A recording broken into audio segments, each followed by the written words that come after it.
കഴിഞ്ഞ വീഡിയോയിൽ സ്റ്റോക്ക് എങ്ങനെയാണ് വാച്ച് ലിസ്റ്റിൽ ആഡ് ചെയ്യുന്നത് നമ്മൾ നോക്കിയിരുന്നു. ഇനി എങ്ങനെയാണ് സ്റ്റോക്ക് ബൈ അല്ലെങ്കിൽ സെല്ല് ചെയ്യുന്നത് നോക്കാം. നിങ്ങൾക്ക് ഇഷ്ടമുള്ള സ്റ്റോക്കിൽ ക്ലിക്ക് ചെയ്യുക. അപ്പോൾ രണ്ട് ഓപ്ഷൻ വരും. ഒന്ന് ബൈ ഉണ്ട്, സെല്ലുണ്ട്. ഇതിന് താഴേക്ക് കുറച്ച് കാര്യങ്ങളുണ്ട്, നിങ്ങൾക്ക് വേണമെങ്കിൽ നോക്കാം. അതായത് നമ്മുടെ ഇന്നത്തെ ലോ എത്രയാണ്, ഹൈ എത്രയാണ്, സ്റ്റോക്ക് എവിടെയാണ് സ്റ്റാർട്ട് ചെയ്തത്, എവിടം വരെ താഴേക്ക് പോയിട്ടുണ്ട്, ഏറ്റവും ഹൈ വാല്യൂ എവിടെയാണ് എത്തിയത്, അതറിയാൻ സാധിക്കും. പിന്നെ താഴേക്ക് നിങ്ങൾക്ക് വേറെ കണക്റ്റഡ് ആപ്പുകളുണ്ട്. ഫണ്ടമെൻ്റൽ നിങ്ങൾക്ക് പഠിക്കണമെങ്കിൽ അതിൽ ക്ലിക്ക് ചെയ്താൽ ഷെയറിൻ്റെ ഡീറ്റെയിൽസ് ഫുൾ നിങ്ങൾക്ക് കിട്ടും.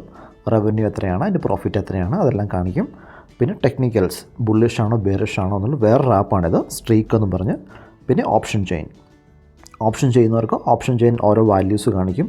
ഈ ആപ്പുകളെല്ലാം സിറോദയാലാണെങ്കിൽ ഫ്രീ ആണ്, സിറോദയായിട്ട് ലിങ്ക്ഡ് ആണിത്. ഇനി നമുക്ക് എങ്ങനെയാണ് ബൈ ചെയ്യുന്നത് നോക്കാം. ഇവിടെയുള്ള ബൈ ബട്ടണിൽ ബ്ലൂ ബട്ടണിൽ ഞെക്കുക. ഫസ്റ്റ് നിങ്ങൾക്ക് ഏറ്റവും മുകളിൽ കാണാം NSE ഉണ്ട്, BSE ഉണ്ട്. നമ്മൾ NSEയോ BSEയോ ഏത് വേണമെങ്കിലും എടുക്കാം. ചെറിയൊരു ഡിഫറൻസ് ആണ് വരുന്നത്. നോർമലി NSE ആണ് നമ്മൾ എടുക്കുന്നത്. അതിന് തൊട്ട് താഴെ റെഗുലർ ഉണ്ട്. അത് നോർമൽ ഓർഡറുകളാണ് റെഗുലർ എന്ന് പറയുന്നത്. MTF എന്ന് പറഞ്ഞാൽ നമുക്കൊരു മാർജിൻ ട്രേഡിംഗ് ഫെസിലിറ്റിയാണ്. സിറോദ നമുക്ക് കുറച്ച് പൈസ തരും, അതിന് നമ്മൾ ഇത്ര % അടയ്ക്കേണ്ടി വരും. അത് നമ്മൾ യൂസ് ചെയ്യുന്നില്ല. പിന്നെയുള്ളത് AMO, അതായത് ആഫ്റ്റർ മാർക്കറ്റ് ഓർഡർ. നമ്മുടെ മാർക്കറ്റ് 3:30 വരെയാണ്, 9:15 മുതൽ 3:30 വരെയാണ് മാർക്കറ്റ് ഓപ്പൺ ആയിരിക്കുന്നത്. അപ്പോൾ അതിന് ശേഷം 3:30-ക്ക് ശേഷം നിങ്ങൾക്ക് രാത്രിയിൽ ഒരു ഓർഡർ പ്ലേസ് ചെയ്യണം, നാളെ എക്സിക്യൂട്ട് ചെയ്യാൻ വേണ്ടിയിട്ട്. അവിടെ നിങ്ങൾക്ക് ക്വാണ്ടിറ്റി അടിച്ചു കൊടുക്കാം. അപ്പോൾ നിങ്ങൾക്ക് മാർക്കറ്റ് പ്രൈസ് അല്ലെങ്കിൽ ഇവിടെ നിങ്ങൾക്ക് ലിമിറ്റ് കൊടുക്കാനായിട്ട് പറ്റും, ഇത്ര രൂപയ്ക്ക് നാളെ മേടിക്കണമെന്ന്.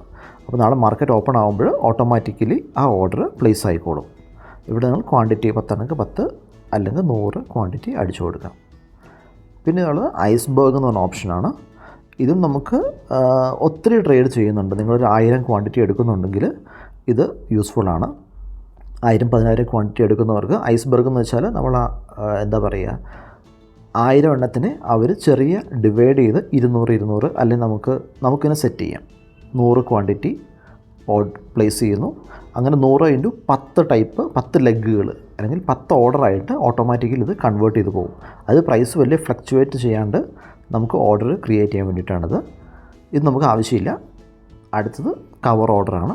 കവർ ഓർഡറിൽ നമുക്ക് സ്റ്റോപ്പ് ലോസ് വെച്ച് നമുക്ക് എത്രയാണ് നഷ്ടം വരുന്നത്, അല്ലെങ്കിൽ നമ്മുടെ സ്റ്റോപ്പ് ലോസ് നമുക്കൊരു പ്ലാൻ കാണുമല്ലോ, ഇത്ര രൂപയിൽ താഴെ വന്നു കഴിഞ്ഞാൽ ഞാൻ ഈ സ്റ്റോക്ക് സെല്ല് ചെയ്ത് കളയും അല്ലെങ്കിൽ ബൈ ചെയ്യും എന്നുള്ളത്. അത് നമുക്ക് ചെയ്യാവുന്നതാണ്. ഇപ്പം നമുക്ക് വേണ്ടത് റെഗുലർ ഓർഡർ. നമ്മൾ ബിഗിനേഴ്സിന് റെഗുലർ ഓർഡർ മതി. ഇവിടെ നമ്മൾ ക്വാണ്ടിറ്റി കൊടുക്കുക. നമുക്ക് എത്ര ഷെയർ വേണോ, ഇപ്പോൾ 100 ഷെയർ വേണമെങ്കിൽ 100 അടിച്ചു കൊടുക്കുക. അതല്ലെങ്കിൽ വേറൊരു ഓപ്ഷൻ ഉള്ളത്, നിങ്ങളുടെ കയ്യിൽ എത്ര രൂപയ്ക്ക് മേടിക്കാൻ പ്ലാൻ ചെയ്യുന്നത് എമൗണ്ട്, ഇവിടെ എനിക്ക് 1000 കൊടുക്കാം. ഇതിലും ബെറ്റർ നിങ്ങൾ ക്വാണ്ടിറ്റി കൊടുക്കുന്നതായിരിക്കും. താഴേക്ക് വരുമ്പോൾ ലിമിറ്റുണ്ട് അല്ലെങ്കിൽ മാർക്കറ്റുണ്ട്. മാർക്കറ്റ് എന്ന് വെച്ച് കഴിഞ്ഞാൽ ഇപ്പോൾ എത്രയാണോ റൺ ചെയ്യുന്നത്, ഇപ്പോൾ 9:15 സ്റ്റാർട്ട് ചെയ്തു, നിങ്ങൾ 9:17 ചെയ്യുന്നതെങ്കിൽ ആ സമയത്ത് ആ പ്രൈസിൽ സ്റ്റോക്ക് മേടിക്കുന്നതായിരിക്കും.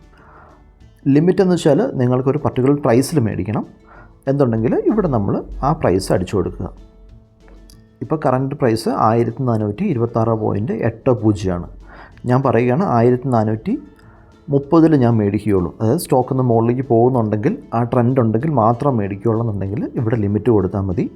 ആ പ്രൈസ് കഴിയുമ്പോൾ ഓട്ടോമാറ്റിക്കായിട്ട് ഓർഡർ പ്ലേസ് ആവും. ഇതിന് താഴെയുള്ളതാണ് ഇൻട്രാഡേ ലോങ് ടൈം. ഇൻട്രാഡേ എന്ന് വെച്ച് കഴിഞ്ഞാൽ ഇന്ന് മേടിച്ചു 9:15 to 9:30 ആ ടൈമിനുള്ളിൽ മേടിച്ച് വിൽക്കുന്ന പരിപാടിയാണ് ഇൻട്രാഡേ. സെയിം ഡേ നമ്മൾ കൊടുക്കണം.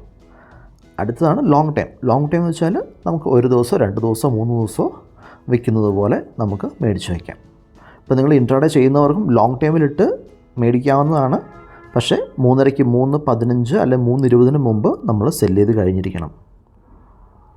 അടുത്തത് സ്റ്റോപ്പ് ലോസ് ഓപ്ഷനാണ്. ഇവിടെ നമ്മൾ 1430 മേടിച്ചു. ഇപ്പോൾ എൻ്റെ റിസ്ക് എടുക്കാനുള്ള കഴിവ് 1420 ഞാൻ വിൽക്കും. അതായത് 10 രൂപ നഷ്ടത്തിൽ വിൽക്കാൻ എനിക്ക് കുഴപ്പമില്ല. അതിന് താഴെ പോലെ എനിക്ക് എടുക്കാൻ പറ്റില്ല. അപ്പോൾ ഞാൻ 1420 നമ്മുടെ റിസ്ക് അനുസരിച്ച് നമുക്കിവിടെ ട്രിഗർ പ്രൈസ് കൊടുക്കാവുന്നതാണ്. പിന്നെയുള്ള GTTയിലും നമുക്ക് ഓട്ടോമാറ്റിക്കായിട്ട് ട്രിഗർ ചെയ്യുന്നതാണ്. നമുക്കിവിടെ % കൊടുക്കാം. സ്റ്റോപ്പ് ലോസ് ഞാൻ ഇത്ര ശതമാനം താഴെ വന്നു കഴിഞ്ഞാൽ ഞാൻ വിൽക്കും, എൻ്റെ ടാർഗറ്റ് ഇത്രയാണ്. ഇപ്പോൾ നമ്മൾ 1:2 ടാർഗറ്റ് വയ്ക്കുന്നവരുണ്ട്. അതായത് 1 രൂപ നഷ്ടം വന്നാൽ അല്ലെങ്കിൽ 1% നഷ്ടം സഹിക്കാൻ റെഡിയാണ്. 2% ആകുമ്പോൾ വിറ്റ് പോകണം. നമുക്ക് ഓട്ടോമാറ്റിക്കായിട്ട് ട്രിഗർ ചെയ്ത് പോകും. പിന്നെ നമുക്ക് വാലിഡിറ്റി ഉണ്ട്, ഡേ ഉണ്ട്, IOC ഉണ്ട്. ഇത് നമുക്ക് സാധാരണ ഡേ കൊടുക്കുന്നതാണ് ബെറ്റർ. പിന്നെ നമുക്ക് മേടിക്കണമെങ്കിൽ ഇവിടെ ഏറ്റവും താഴെ സ്വൈപ്പ് ടു ബൈ ഉണ്ട്. ഇങ്ങോട്ട് സ്വൈപ്പ് ചെയ്ത് കഴിഞ്ഞാൽ നിങ്ങളുടെ ഓർഡർ പ്ലേസ് ആവുന്നതായിരിക്കും.